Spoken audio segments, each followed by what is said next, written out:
കൊച്ചിയിലേക്കാണ് പോകുന്നത്. Dani Paul കൊച്ചിയിൽ നിന്ന്. ഡാനി, എറണാകുളത്ത് ആണ് ഇപ്പോൾ നിലവിലുള്ളതിൽ സംസ്ഥാനത്ത് ഏറ്റവും മികച്ച പോളിംഗ് ശതമാനമുള്ളത്.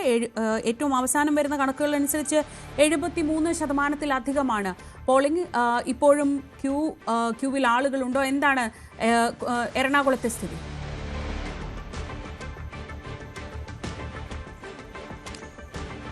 എറണാകുളത്ത് പോളിംഗ് ശതമാനം ഉയരുമെന്ന കാര്യത്തിൽ സംശയമില്ല. കഴിഞ്ഞ തവണത്തേത് 77% മുകളിലായിരുന്നു. ഇത്തവണ അതിനും മുകളിലേക്ക് വരുമെന്നാണ് തീർച്ചയാക്കുന്നത്. കാരണം ഇപ്പോൾ 73% മുകളിലേക്ക് പോളിംഗ് ശതമാനം ഇപ്പോഴേ ഉയർന്നിട്ടുണ്ട്.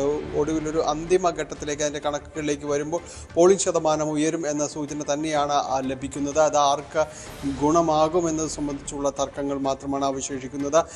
ഇതിൽ കൊച്ചിൻ കോർപ്പറേഷനിലെ 62.1 കഴിഞ്ഞ തവണത്തേതെങ്കിൽ ഇപ്പോൾ തന്നെ അത് 60 എത്തിയിരിക്കുന്നു എന്നതാണ്.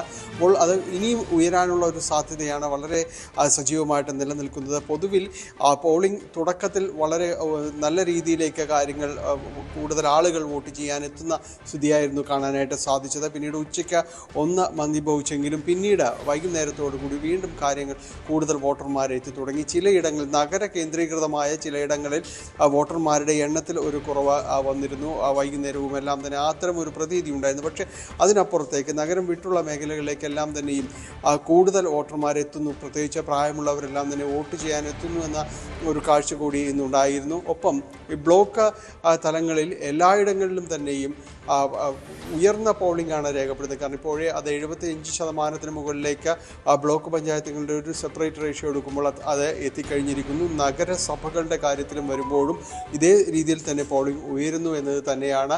വലിയ രീതിയിലുള്ള കൂട്ടലും കിഴിക്കലും എല്ലാം തന്നെ ഇപ്പോഴേ മുന്നണികൾ തുടങ്ങിയിട്ടുണ്ട്. പക്ഷേ ഇതിൽ ശക്തമായ മത്സരം നടക്കുന്നത് കൊച്ചി കോർപ്പറേഷനിലാണ്. പ്രത്യേകിച്ച് ഇതിൽ ഇത്തവണ 2020 അടക്കം ഇവിടെ വലിയ രീതിയിൽ മത്സരത്തിന് ഇറങ്ങുന്നു എന്നതാണ്. 76ഓളം ഡിവിഷനുകളിൽ പകുതിയിലധികത്തിലും 2020 മത്സരത്തിനുണ്ട്. അപ്പോൾ ഇത് ആരുടെ വോട്ട് ചോർത്തും എന്നതെല്ലാം തന്നെയാണ് വലിയ രീതിയിലൊരു ചർച്ചയിലേക്ക് വരുന്നത്. ഒപ്പം മറ്റു മേഖലകളിൽ ജില്ലാ പഞ്ചായത്തിൻ്റെ ഭരണം നാളുകളായിട്ട് UDF കൈയാളുന്നതാണ്.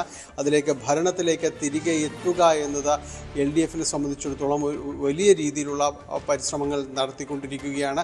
അത് ഫലവത്താകുമോ എന്ന കാര്യം കൂടി കണ്ടറിയേണ്ടതുണ്ട്. കൊച്ചി കോർപ്പറേഷൻ നമുക്കറിയാം, അത് ഒരു ഗ്ലാമർ പോരാട്ടമാണ് കൊച്ചി കോർപ്പറേഷൻ്റെ തലപ്പത്തെത്തുക. ഒപ്പം തന്നെയും ഭരണം നിലനിർത്തുക എന്നതാണ് LDF ഇടതു മുന്നണി പ്രധാനമായും ഉദ്ദേശിക്കുന്ന. കഴിഞ്ഞ തവണ അത് UDFുമെതിരെ ചേർത്ത് നിർത്തിക്കൊണ്ടാണ് അത് മുന്നോട്ട് കൊണ്ടുപോയത്. ഇക്കുറി അതിന് മാറ്റമുണ്ടാകും എന്നതാണ് UDF ക്യാമ്പുകളുടെ ഒരു വിലയിരുത്തലുണ്ടാകുന്നത്. പക്ഷേ റിബലുകൾ അടക്കമുള്ള ആളുകളുടെ വലിയ പ്രശ്നങ്ങൾ, തലവേദനകൾ UDFന് ഉണ്ട് നിശ്ചയമായും. ഒപ്പം തന്നെയും NDA BJP നേതൃത്വം നൽകുന്നു.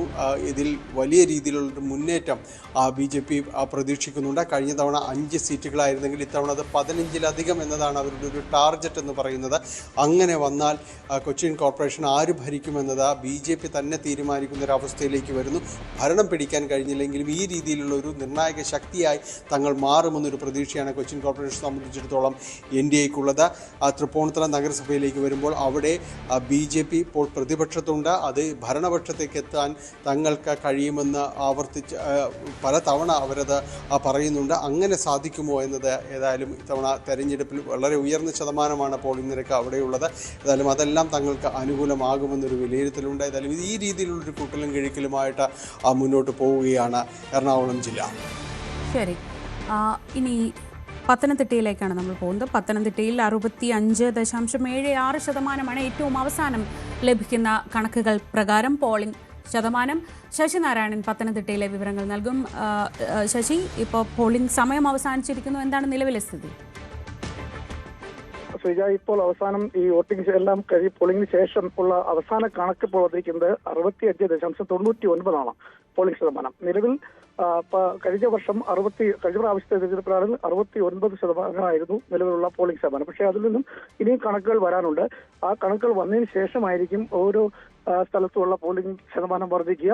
ഏതായാലും പന്തളത്താണ് ഇതുവരെയുള്ള കണക്ക് വെച്ച് നഗരസഭയിലെ വെച്ച് നോക്കുമ്പോൾ പന്തളത്താണ് 70.07% വോട്ട് പോളിംഗ് നടന്നിട്ടുള്ളത്.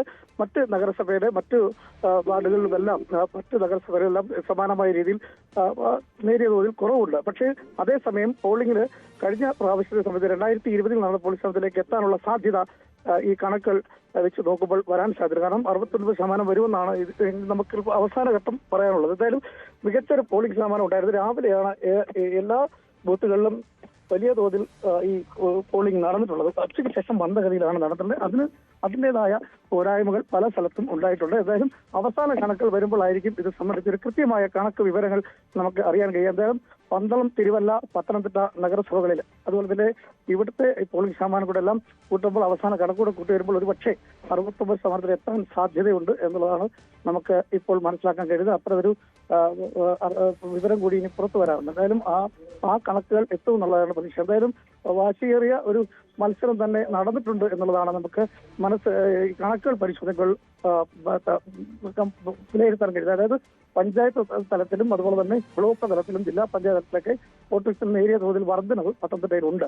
അത് ഈ ഉച്ചയ്ക്ക് ശേഷം ആണ് ഈ പറഞ്ഞ മലയോര മേഖലയടക്കം ഒരു ചെറിയ തോതിൽ നേരിയ തോതിൽ കുറവ് ഉണ്ടായിട്ടുള്ളത്. വരുന്ന കണക്കുകൾ അനുസരിച്ചായിരിക്കും ഈ അവസ്ഥ നമുക്കിത് കൃത്യമായി പറയാൻ കഴിയുകയില്ല.